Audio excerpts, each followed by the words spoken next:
નમસ્તે, સ્વાગત છે આપનું આપણા કાર્યક્રમમાં કે જેનું નામ છે ગોષ્ઠી વિથ વિકલ્પ કોટવાલ. 2004ના વર્ષમાં હોલિવૂડનું એક મૂવી રિલીઝ થયું હતું. એનું નામ છે ટ્રોય. એક પ્રાચીન ગ્રીક કવિ થઈ ગયા હોમર, એમની એક વિશ્વ પ્રસિદ્ધ રચના છે ઇલિયડ. એ રચના પરથી આ મૂવી બન્યું છે ટ્રોય. અને એમાં પણ સ્પેસિફિકલી એક વાર્તા છે ટ્રોજન હોર્સની. મને વિશ્વાસ છે કે આપે આ સાંભળી જ હશે. સ્કૂલમાં જ્યારે હતા ને તો ઇંગ્લિશની ટેક્સ્ટ બુકમાં આ ટ્રોજન હોર્સની વાર્તા આવતી. તો એ વાર્તા પરથી આ ટ્રોય મૂવી બનાવાયેલું છે. મૂળ તો અંગ્રેજી ભાષામાં છે, પણ એનું હિન્દીમાં પણ ડબિંગ થયેલું છે. આપ જોજો, આપને ગમશે. હવે આ મૂવીની અંદર જે વાર્તા છે બહુ જૂની છે, પ્રાચીન કાળની છે, જેમાં એક રાજ્યના લોકો પોતાની સેનાની મદદથી બીજા કોઈક રાજ્ય ઉપર ચડાઈ કરે છે અને એમાં સફળ પણ થાય છે, જીતે છે. પણ જીતા બાદ શું? પહેલાંનો સમય એવો રહેતો કે જ્યાં આગળ યુદ્ધ જીતવું એ પૂરતું નહોતું માનવામાં આવતું. યુદ્ધ તો તમે જીતી લો, પણ પછી તમારે કંઈક એવું કરવું પડે કે જેથી એ પ્રદેશ પર, એ રાજ્ય ઉપર, ત્યાંના લોકો ઉપર તમારું વર્ચસ્વ સ્થાપિત થાય, તમારું આધિપત્ય સ્થાપિત થાય. એમનો આત્મવિશ્વાસ તમારે ચકનાચૂર કરી દેવો પડે કે જેથી આગળ જતાં એ લોકો તમારી સામા ના થાય. આવું કંઈક કરવામાં આવતું. દુનિયાભરમાં થતું, ભારતમાં પણ થતું. તો અહીં આગળ એ શું કરવું? તો મૂવીની અંદર એક સીન છે કે જેમાં આ જે લોકો જીત્યા છે એમની સેનાનો લીડર, એક મહાન યોદ્ધા, નામ છે જેનું અકિલીઝ. ગ્રીક માઇથોલોજીમાં અકિલીઝનું બહુ મહત્વ છે. તો અકિલીઝ એ ત્યાં આગળ એક વોરિયર તરીકે બતાવવામાં આવ્યો છે. એ કરે છે કે એની નજીકમાં એક મૂર્તિ હોય છે. મૂર્તિ કોની? ગ્રીક દેવતા એપોલોની. ગ્રીક લોકો એ વખતે એપોલોમાં બહુ આસ્થા રાખતા, એને પોતાનો ભગવાન માનતા. આર્ચરી, મ્યુઝિક, ડાન્સ વગેરે માટે એ લોકો એપોલોને પોતાનો ભગવાન માનતા. એક સરસ મજાની ત્યાં આગળ એપોલોની મૂર્તિ હતી. અકિલીઝે શું કર્યું? એણે પોતાની તલવાર કાઢી અને તલવારની મદદથી એણે મૂર્તિ ઉપર એક ઘા કર્યો. અને એવો જબરદસ્ત ઘા કે એ એક જ ઝાટકે એ મૂર્તિનું જે માથું છે એના ધડથી અલગ થઈ ગયું. મૂર્તિનું એણે ખંડન કરી નાખ્યું. નજીકમાં એનો સાથીદાર ઊભો હતો. એણે અકિલીઝને રોકવાની કોશિશ કરી. એણે કહ્યું કે Apollo is everything, perhaps we should not offend him. Apollo એ તો સર્વે સર્વા છે, તો ભગવાન છે, આપણે એનું અપમાન ન કરવું જોઈએ, આપણે એને ગુસ્સે ન કરવો જોઈએ. પણ અકિલીઝ ક્યાં સાંભળે છે? એણે તો મૂર્તિનું ખંડન કરી નાખ્યું. આ સામાન્ય ઘટનાઓ હતી. કેમ? આવા કેટલાય પ્રસંગો તમને વિશ્વ ઇતિહાસ અને ભારતના ઇતિહાસમાં મળી આવશે. કેમ? તો એ સમયમાં રાજા અને ધાર્મિક સ્થળ વચ્ચે સંબંધ રહેતો, કહો કે ઘનિષ્ઠ નાતો રહેતો. રાજા રાજ્ય ચલાવે છે, રાજ્ય ચલાવવાની સત્તા એની પાસે છે, પણ એ સત્તા માટેની એક રીતે લેજિટિમસી એને એ ધાર્મિક સ્થળ ત્યાંના પૂજારી પાસેથી પ્રાપ્ત થતી. તો રાજાનું જો વર્ચસ્વ જળવાય તો એના માટે જરૂરી એ હતું કે રાજા તરીકે તો લોકો એને સ્વીકારે જ, પણ સાથે મંદિર સાથેનો પણ એનો ગરોબો, એક ઘનિષ્ઠ નાતો હોવો જોઈએ. તો રાજાના મંદિર વચ્ચે પહેલેથી આવો સંબંધ રહ્યો છે. રાજા મંદિર વચ્ચે કે પછી કોઈક બાદશાહ હોય અને મસ્જિદ હોય એની વચ્ચે, કે પછી કોઈક કિંગ હોય અને ચર્ચ હોય એની વચ્ચે, આ વિશ્વના દરેક ખૂણે તમને જોવા મળશે. તો જો તમે એ રાજાને યુદ્ધમાં હરાવ્યો તો એને પૂરતું નહોતું માનવામાં આવતું. હવે લોકો એ ધાર્મિક સ્થળને પણ તોડતા. જે ધાર્મિક સ્થળ એક રીતે રાજાની સત્તાના પ્રતીક સમૂહ હતું એને તોડતા, ત્યાંની મૂર્તિઓનું ખંડન કરતા, કે જેથી લોકોની અંદર એક દહેશત પેસી જાય કે આ તો આપણા ભગવાનને પણ એમણે તોડી પાડ્યા, આપણું જે ધાર્મિક સ્થળ છે, જે આપણી આસ્થાનું કેન્દ્ર છે, એને પણ આ લોકોએ તોડી પાડ્યું, તો આ લોકોની સામે ન થવાય. આવી દહેશત પેસી જાય ને, એના માટે આવું કરવામાં આવતું. આવા સેંકડો હજારો પ્રસંગો તમને ઇતિહાસમાં મળી આવશે. થયું, જે તે વખતે જે થયું એ થયું. નહોતું થવું જોઈતું હતું, પણ ઇતિહાસને, ભૂતકાળને ક્યાં બદલી શકાય છે? જે તે વખતે થતાં થયું. શું હજે આપણે આવું કરવું જોઈએ? હજુ આપણે એ જે ધાર્મિક સ્થળો હોય એમને તોડવા જોઈએ, એમાં જે લોકોની આસ્થાના કેન્દ્ર હોય, એમના ભગવાનની મૂર્તિ હોય, શું એનું ખંડન થવું જોઈએ? સ્વાભાવિક રીતે ના. એ જંગલિયતનો યુગ ગયો. હવે આ આધુનિક સમાજો આવું ન કરતા હોવા જોઈએ. આશા રાખું કે તમને સમજાઈ ગયું હશે કે હું કઈ તરફ જઈ રહ્યો છું. થોડાક મહિનાઓ પહેલાં સિદ્ધપુરની મુલાકાતે હતો. આમ તો મારે ત્યાં આગળ અવારનવાર જવાનું થતું, પણ આ જે મુલાકાત હતી એમાં અમે નક્કી કર્યું કે આપણે સિદ્ધપુરના જે જૂના સ્થાપત્યો છે ને ત્યાં જઈએ. ઘણા બધા સ્થાપત્યોની મુલાકાત લીધી અને પછી એક મસ્જિદ પાસે અમે પહોંચ્યા. ત્યાંના સ્થાનિક લોકોએ અમને કહ્યું કે આ મસ્જિદનો તો વિવાદ ચાલે છે. પેલો જો અયોધ્યામાં વિવાદ છે ને એવો જ વિવાદ આ મસ્જિદનો પણ ચાલે છે. ન્યૂઝપેપર્સમાં તો આપણે આવું બધું વાંચતા હોઈએ, પણ રૂબરૂ જઈને આવા કોઈક સ્થળની મુલાકાત લઈએ, ત્યાંના સ્થાનિક રહેવાસીઓ પાસેથી એના વિશે જાણીએ તો આપણો એક દૃષ્ટિકોણ બને. લગભગ આ ચોમાસે જ અમે પાવાગઢ ગયા હતા. બહુ વર્ષો પછી પાવાગઢ જવાનું થયું. ચાલતા ચાલતા છેક ઉપર ચડ્યા અને ત્યાં પહોંચ્યા પછી એક દૃશ્ય ખૂબ ગમ્યું. કયું દૃશ્ય? તો પ્રાંગણ. એક પ્રાંગણ છે કે જેની અંદર મંદિર આવેલું છે અને મંદિરની બાજુમાં એક દરગાહ પણ આવેલી છે. એક જ પ્રાંગણની અંદર મંદિર અને દરગાહ એટલે કે હિન્દુ અને મુસ્લિમો બંનેના ધાર્મિક સ્થળો આવેલા છે. આનાથી સારું ચિત્ર બીજું કયું હોઈ શકે? આ તો સહઅસ્તિત્વ કહેવાય, જેમાં આપણે માનવું જોઈએ. પણ બધા નથી માનતા, અને નથી માનતા એટલે ધાર્મિક સ્થળો અંગેના વિવાદો ચાલતા રહે છે. હાલનો સમય એ છે કે આપણે મસ્જિદોની નીચે મંદિરો શોધવા નીકળ્યા છીએ. શરૂઆત થઈ હતી એની જ્ઞાનવાપી મસ્જિદથી વારાણસીમાં. પછી આપણે પહોંચ્યા મથુરા. વિવાદ થયો ત્યાં આગળ શાહી ઈદગાહ મસ્જિદનો. દિલ્હી પહોંચ્યા, ત્યાં આગળ વિવાદ થયો કુતુબ મિનારનો કે ભાઈ અહીંયા પણ મંદિર હતું. પહોંચ્યા આપણે મહારાષ્ટ્ર, ત્યાં આગળ હાજી મલંગ દરગાહનો વિવાદ આવ્યો. હમણાં જ આપણે ઉત્તર પ્રદેશમાં સંભલનો આવો વિવાદ જોયો. હવે અજમેર શરીફ દરગાહનો પણ આવો વિવાદ આવ્યો છે અને 2.5 દિન કા ઝોંપડા આનો પણ વિવાદ હવે આવ્યો છે. વિવાદો તો બહુ જૂના છે, દાયકાઓથી ચાલે છે, પણ હવે એ બધું સપાટી ઉપર આવી રહ્યા છે. કેમ આવી રહ્યા છે એની જ આજે આપણે ચર્ચા કરવાના છીએ. ભારતની અંદર સેંકડો હજારો આવા ધાર્મિક સ્થળો છે કે જેના વિશે વિવાદ ચાલે છે કે મૂળ રીતે એ કયા ધર્મના છે. વિવાદો ઘણા બધા છે, પણ એમાં સૌથી મુખ્ય વિવાદ જો કોઈને માનવામાં આવે તો એ છે અયોધ્યાનો વિવાદ. કે ત્યાં આગળ રામ જન્મભૂમિ છે તો પછી બાબરી મસ્જિદ કેવી રીતે હોઈ શકે? રામ મંદિર હોવું જોઈએ. આ વિવાદ દાયકાઓથી ચાલ્યો આવ્યો છે. દાયકાઓ શું, વર્ષોથી, સદીઓથી ચાલતો આવ્યો છે. 1989ના વર્ષમાં અયોધ્યામાં રામ મંદિર માટે શિલાન્યાસ કરવામાં આવ્યું અને એ શિલાન્યાસ પછી ત્યાં આગળ કોમી રમખાણો થયા. કોમી રમખાણોના પગલે સરકાર હવે નક્કી કરે છે કે આપણે આ બધા વિવાદો ઉપર કાયમી ધોરણે પૂર્ણ વિરામ મૂકી દેવું જોઈએ. આમ ચાલ્યા કરશે તો આપણે આગળ કેવી રીતે વધીશું? મંદિર મસ્જિદમાં જ આપણે લડ્યા કરીશું, આગળ કેવી રીતે વધીશું? તો 1991ના વર્ષમાં સંસદ એક કાયદો ઘડે છે જેનું નામ છે the places of worship. The places of worship into the bracket special provisions bracket over act 1991, એટલે કે પૂજા સ્થળ અધિનિયમ અથવા તો ઉપાસના સ્થળ વિશેષ જોગવાઈ અધિનિયમ 1991. આ કાયદાનું આમુખ આપ વાંચો. આમુખ એટલે કે એની પ્રસ્તાવના આપ વાંચો. એમાં કહ્યું છે આ કાયદાનો હેતુ શું છે? તો એમાં કહ્યું છે કે રિલિજિયસ કન્વર્જન્સ અટકાવવાનો, જે આવા પૂજાના સ્થળો હોય ને એમનું ધર્માંતરણ અટકાવવાનો હેતુ છે આ કાયદાનો. એ કહે છે કે એમનું જે રિલિજિયસ કેરેક્ટર છે, ધાર્મિક સ્થળનો જે ધાર્મિક સ્વભાવ છે, એનું ધાર્મિક ચારિત્ર્ય છે ચોક્કસ કોઈક ધર્મનું, તો એને જાળવી રાખવાનો હેતુ એ આ કાયદાનો છે. આ થઈ આમુખની વાત. આગળ જોગવાઈઓ કરાઈ છે. શું જોગવાઈ છે? તેમાં લખ્યું છે કે 15 ઓગસ્ટ 1947ના રોજ, એટલે કે જ્યારે આપણો દેશ આઝાદ થયો ત્યારે કોઈ પણ પૂજા સ્થળ એ જે ધર્મનું માનવામાં આવતું હતું, એટલે કે આઝાદીના દિવસે એ સ્થળ જે ધર્મનું માનવામાં આવતું હતું એ જળવાઈ રહેશે.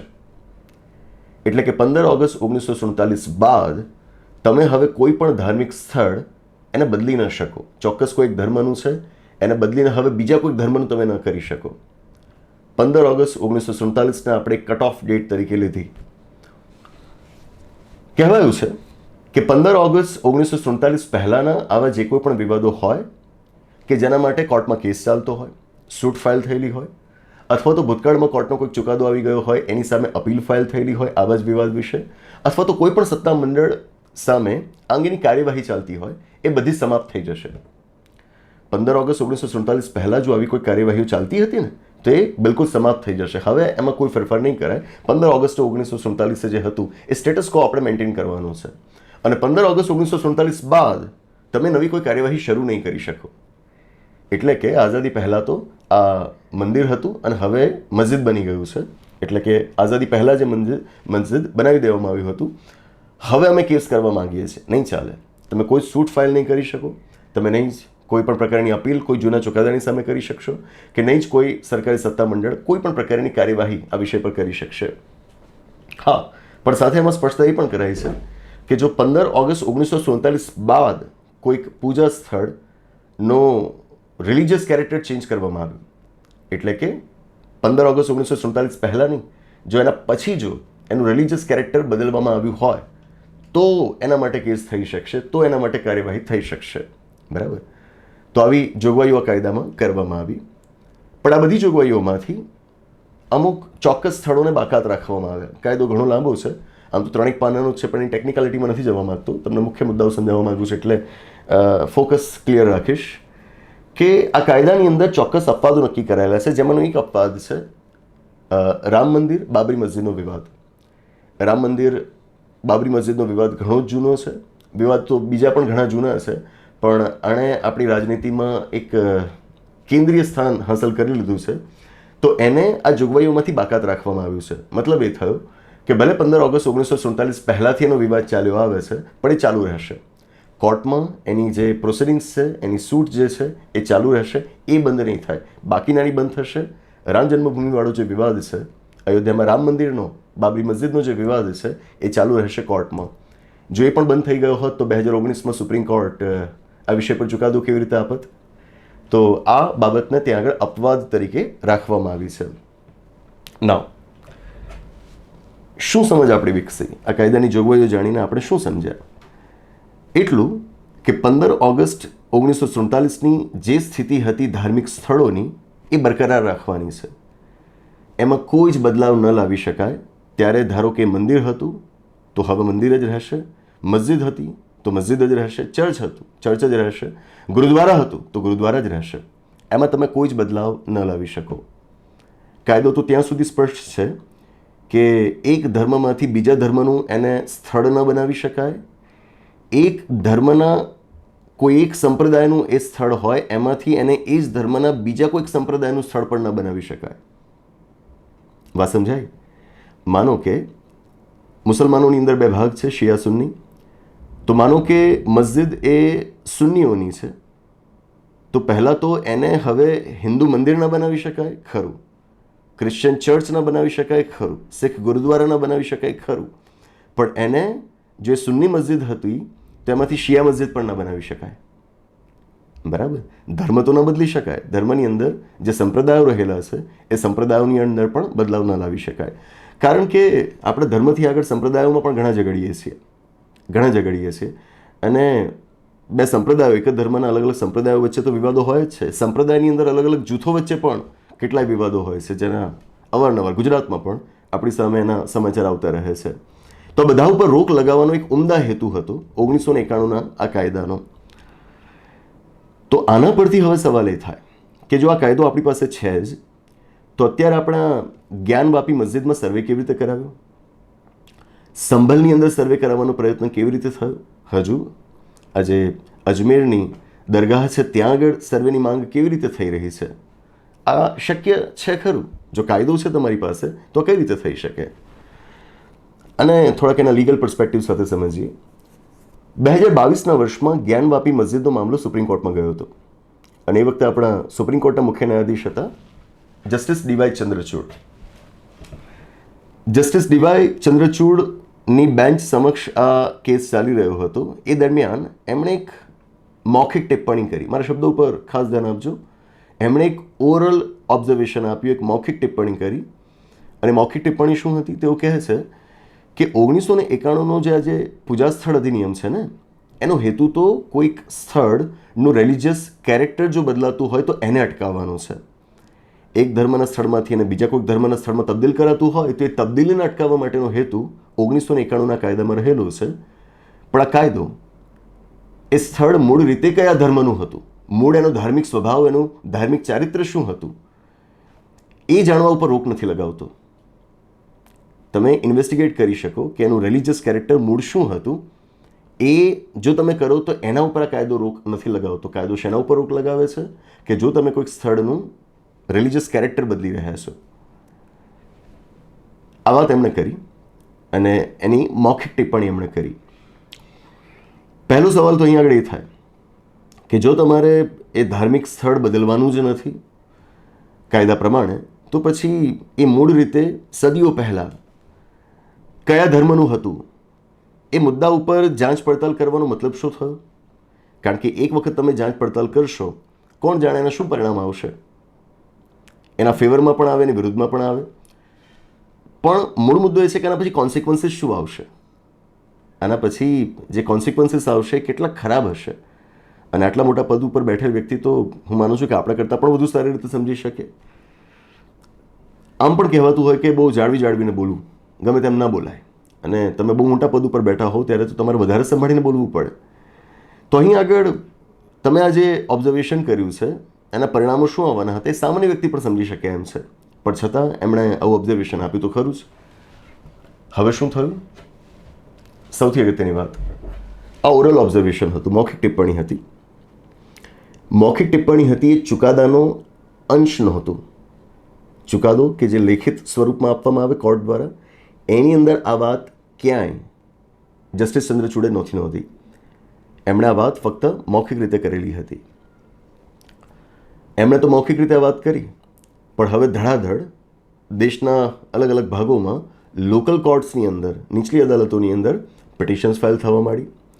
પિટિશન્સ ફાઇલ થવા માંડી કે ભાઈ ફલાણી મસ્જિદની નીચે તો મંદિર છે, આપણે એનો સર્વે કરાવવો જોઈએ. ભાઈ આ તો તમે ના કરાવી શકો 1991ના કાયદા પ્રમાણે. 1991નો કાયદો જેમ આપણે જણાવ્યું કે કોઈ પણ પ્રકારની સૂટ એટલે કે કેસ દાખલ થાય એના ઉપર રોક લગાવે છે. કેસ દાખલ થયેલો તો નિર્ણય આવી ગયો છે, એની સામે અપીલ થયેલી છે તો અપીલ ઉપર પણ રોક લગાવે છે. નવી અપીલ કે કેસ તમે ફાઇલ જ ના કરી શકો. કોઈ પણ સરકારી સત્તામંડળ દ્વારા કોઈ પણ પ્રકારની પ્રોસિડિંગ્સ કરવા ઉપર એ રોક લગાવે છે. તો તમે જો સર્વે કરો છો તો એ તો શું થયું? કેસ તમે પહેલાં તો સ્વીકાર્યો એ જ કાયદાનું ઉલ્લંઘન કહેવાય, અને પાછા સર્વે કરાવો તો અગેન તમે પ્રોસિડિંગ્સ અલાઉ કરી તો એ પણ કાયદાનું ઉલ્લંઘન કહેવાય. પિટિશન્સ ફાઇલ થવા માંડી અને પિટિશન્સમાં જ્યારે જણાયું કે 1991નો કાયદો આડે આવી શકે એમ છે તો આ લોકોએ કરીશું.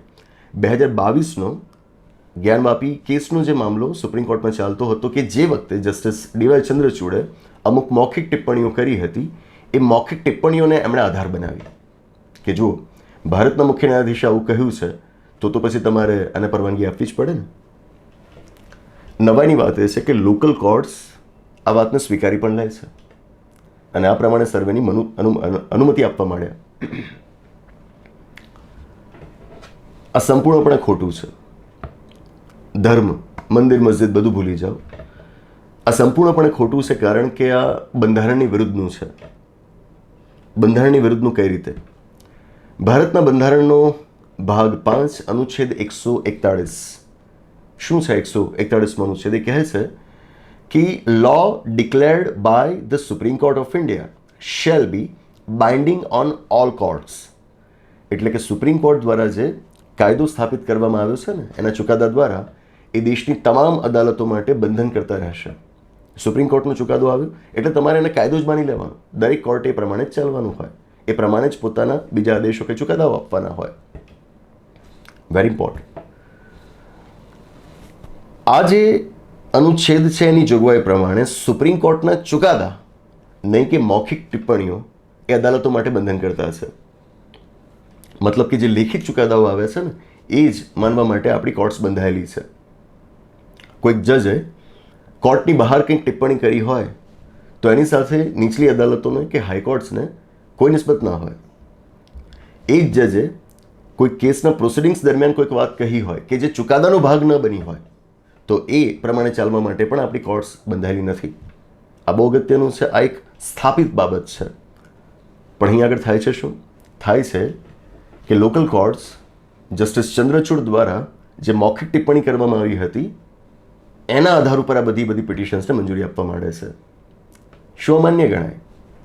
શું જસ્ટિસ ચંદ્રચૂડનો ઇન્ટેન્શન આ રહ્યો હશે? હવે ઇન્ટેન્શન શું હશે તો આપણે જાણવા ન જઈ શકીએ, પણ તમને સમજાવવા માગું છું કે અત્યારે જે અલગ અલગ વિવાદો થઈ રહ્યા છે મસ્જિદો અને મંદિરો અંગેના, એમાં તમે જોયું હશે કે ઘણા બધા લોકો આ વિવાદો પાછળ જવાબદાર માને છે જસ્ટિસ ચંદ્રચૂડને. એનું કારણ આ છે, નિવૃત્તિ બાદ પણ તેઓ વિવાદોમાં ઘેરાયેલા રહેલા છે. એનું કારણ એમના દ્વારા જે તે વખતે કરવામાં આવેલી આ એક મૌખિક ટિપ્પણી છે. ભલે એમણે મૌખિક ટિપ્પણી કરી, પણ એક સ્થાપિત આ જ્યુરિસ્પ્રુડન્સ છે કે જેમાં તમે એ ટિપ્પણીના આધાર ઉપર કોઈ જ કેસ ન લઈ શકો, પણ આપણી કોર્ટ્સ તો લે છે. 141માં અનુચ્છેદ પ્રમાણે કોર્ટ જજની મૌખિક ટિપ્પણી તમારા માટે બંધન કરતા નથી, એનો લેખિત ચુકાદો તમારા માટે બંધન કરતા છે. અને જો એનો અર્થ આ રીતે આપણે લઈએ કે જે લેવાનો જ હોય, તો એ પ્રમાણે આ કોર્ટ્સે તો 1991ના કાયદાના આધાર ઉપર પેલી જે પિટિશન્સ ફાઇલ થતી એ બધીને ફગાવી દેવી જોઈએ. કેમ? કારણ 2019ના વર્ષમાં અયોધ્યાનો ચુકાદો આવ્યો હતો. રામ મંદિર અને બાબરી મસ્જિદનો જે વિવાદ છે એ વિવાદ વર્ષો પછી ઉકલ્યો અને 2019માં સુપ્રીમ કોર્ટે મુદ્દે ચુકાદો આપ્યો હતો. એ ચુકાદો આપ વાંચો, 1045 પાનાનો ચુકાદો છે, વાંચો આપ.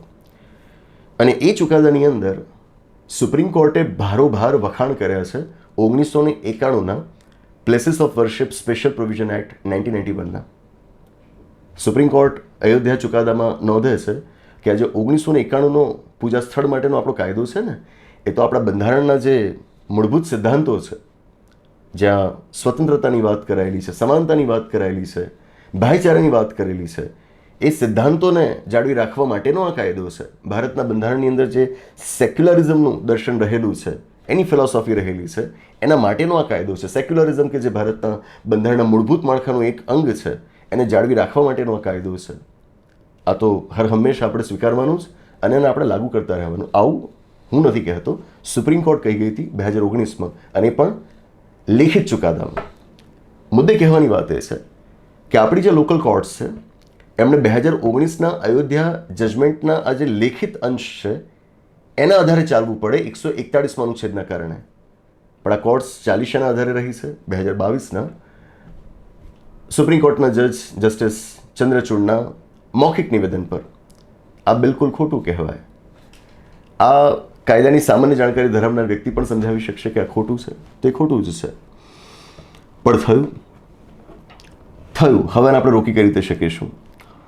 તો એક વિચાર તો એવો પણ મુકાયો હતો કે જસ્ટિસ ચંદ્રચૂડ જ આવે અને પબ્લિકલી એ વાત કરે કે ભાઈ મારો કોઈ એવો ઇન્ટેન્શન નહોતો, મારું સ્ટાન્સ તો પહેલાંથી ન્યુટ્રલ રહ્યું છે અને હું અહીં આગળ એ રિલિજિયસ કેરેક્ટર શોધવાના મુદ્દે એવો કોઈ ઉદ્દેશ્ય નહોતો ધરાવતો કે ઇવેન્ચ્યુઅલી આવા કોઈ વિવાદો થાય. પણ જેમ કે હવે એ પદ ઉપર જ નથી, મુખ્ય ન્યાયાધીશના પદ ઉપર જ નથી, તો કદાચ ને આવીને પબ્લિકલી આવું કહી પણ દે તો એનાથી તો કોર્ટ્સને શું ફરક પડવાનો? બરાબર છે. ચીફ જસ્ટિસ જ્યારે હતા ત્યારે એમના દ્વારા કંઈ કહેવામાં આવ્યું તો કદાચ એનાથી એમને ફરક પડે, અને પડ્યો જ ને. મૌખિક ટિપ્પણી કરી એના આધાર ઉપર આ લોકો ચાલતા થઈ ગયા. તો હવે તો જ્યારે ચીફ જસ્ટિસ છે જ નહીં તો એમના દ્વારા કંઈ કહેવામાં આવ્યું તેનાથી ફરક પણ શું પડવાનો? તો સૌથી અગત્યની વાત અહીં આગળ એ આવે કે 1991ના કાયદાનું અર્થઘટન શું સાચું એના ઉપર સ્પષ્ટતા આવવી જોઈએ. અને આપને જણાવું કે અયોધ્યાનો ચુકાદો 2019માં આવ્યો, પછી 2020થી 1991ના કાયદા વિરુદ્ધ સુપ્રીમ કોર્ટમાં પિટિશન્સ ફાઇલ થવા માંડી છે. ઘણી બધી પિટિશન્સ આ કાયદાને કાઢવા માટે ત્યાં આગળ ફાઇલ થઈ ચૂકી છે, અથવા તો કાયદાની અંદર ચોક્કસ સુધારા લાવવા માટે પિટિશન્સ ફાઇલ થઈ ચૂકી છે. પણ 4 વર્ષથી સુપ્રીમ કોર્ટે સતત આ મામલામાં વિલંબ કર્યો છે, એટલે કે એના ઉપર હિયરિંગ્સ નથી કર્યા. જો હિયરિંગ્સ થયા હોત અને 1991ના કાયદાના મામલે કોઈ ચુકાદો આવ્યો હોત અને ચુકાદાની અંદર જો સુપ્રીમ કોર્ટે કહ્યું હોત કે આ કાયદો બંધારણીય રીતે માન્ય છે કે માન્ય નથી, તો પછી કદાચ આપણી પાસે વધુ સ્પષ્ટતા આવત. હાલમાં એ જે અવસ્થામાં છે એની જોગવાઈઓનું અર્થઘટન તો આ જ થાય. અને જસ્ટિસ ચંદ્રચૂડે પણ અર્થઘટન આ જ લીધું કહેવાય કે તમે કશું જ ના કરી શકો ધાર્મિક સ્થળ વિશે, પણ એમના ઓરલ ઓબ્ઝર્વેશનનો કોઈ પણ અર્થ એવો લીધો અને પછી આ વિવાદો થયા. તો મુદ્દે વાત એ છે કે 1991ના કાયદા વિશે સુપ્રીમ કોર્ટનું જજમેન્ટ સત્વરે આવી જવું જોઈએ કે જે 4 વર્ષમાં આવ્યું નથી. જો આવશે તો આ મામલો વધુ સ્પષ્ટતા ધારણ કરશે અને પછી પણ ભવિષ્ય તો આપણે જાણતા નથી કે વિવાદો વકરશે કે ઘટશે. આશા રાખીએ કે ઘટે, પણ હાલની સ્થિતિ જોતાં લાગતું નથી કે એ મુદ્દે આપણને તાત્કાલિક કોઈક નિર્ણય મળે. 4 વર્ષની અંદર આના ઉપર કામ નથી થયું, એટલા જ માટે આ કાયદાને એક રીતે બાયપાસ કરાઈ રહ્યો છે. લોકલ કોર્ટ શું કરી રહી છે? કાયદાને એક રીતે બાયપાસ કરી રહી છે, કારણ કે એમની પાસે ચીફ જસ્ટિસ ઓફ ઇન્ડિયાનું પેલું ઓરલ ઓબ્ઝર્વેશન છે, તો એને આધાર બનાવી રહ્યા છે. 1991ના કાયદાને ધ્યાને નથી લઈ રહ્યા. તો અત્યારે જરૂરી એ બની જાય કે આપણને 1991ના કાયદાનું સ્પષ્ટીકરણ મળે, એનું સાચું અર્થઘટન લેખિત અવસ્થામાં કોર્ટ આપણને આપે. હાલ પૂરતું તો સંભલમાં જે વાયલન્સ થઈ રહી હતી એને પગલે સુપ્રીમ કોર્ટે ઇન્ટરવેન્શન કર્યું છે, દરમિયાનગીરી કરી છે અને બધી જ પ્રોસિડિંગ્સ અટકાવી દેવા માટેનો આદેશ આપ્યો છે, હોલ્ડ પર મૂકવાનો આદેશ આપ્યો છે અને જે સર્વેનો રિપોર્ટ છે એને સીલ્ડ અવસ્થામાં, બંધ અવસ્થામાં રાખવા માટેનું કહેલું છે. અને સાથે ઉત્તર પ્રદેશ રાજ્યની સરકારને પણ આદેશ આપ્યા છે કે તમે ત્યાં શાંતિનો માહોલ બન્યો રહે એ માટે પ્રયત્ન કરો. અલગ અલગ સમુદાયો વચ્ચે એક સંવાદિતાનો માહોલ જળવાઈ રહે એ પ્રમાણે રાજ્ય સરકાર પ્રયત્ન કરે. લગભગ જાન્યુઆરી મહિનામાં આના ઉપર પાછા હિયરિંગ્સ થવાના છે અને અપેક્ષિત છે કે 1991ના આ પૂજા સ્થળ અધિનિયમ વિશે સુપ્રીમ કોર્ટ આપણને ચુકાદો જ્યારે આપશે ત્યારે આપણે એની વાત કરીશું.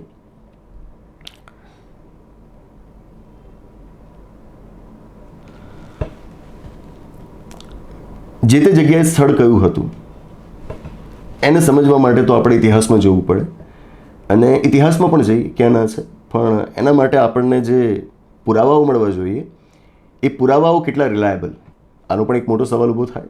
હા, દાવો કરવામાં આવતો હોય કે મસ્જિદ હતી અથવા તો છે ત્યાં આગળ પહેલાં મંદિર હતું અને એટલા માટે હવે એનો સર્વે થાય અને પછી કદાચ મુવમેન્ટ પણ ઊભી થઈ જાય ને કે મસ્જિદને કાઢીને ત્યાં આગળ મંદિર બનાવવામાં આવે અથવા તો મસ્જિદના અમુક ભાગની અંદર મંદિર તરીકેને ટ્રીટ કરીને ત્યાં આગળ હિન્દુઓને પૂજા અર્ચના કરવાનો પણ અધિકાર આપવામાં આવે. પણ આવા જ વિખવાદો હિન્દુ મંદિરો વિશે પણ છે. ગયા વર્ષે લગભગ ઓક્ટોબર મહિનામાં હું ચારધામની યાત્રાએ હતો. મને કુદરતી સૌંદર્ય જોવું ખૂબ ગમે, સ્થાપત્ય જોવા ખૂબ ગમે. તો એ વખતે ચારધામ પૈકીનું એક બદ્રીનાથ અમે ગયેલા હતા. ત્યાં આગળ મને એક ભાઈ મળી ગયા. ખબર નહીં કેવી રીતે પણ કોઈક સંવાદ અમારો શરૂ થઈ ગયો અને ભાઈ મને કહે કે યહાં પર તો બુદ્ધિસ્ટ વિહાર હુઆ કરતા થા.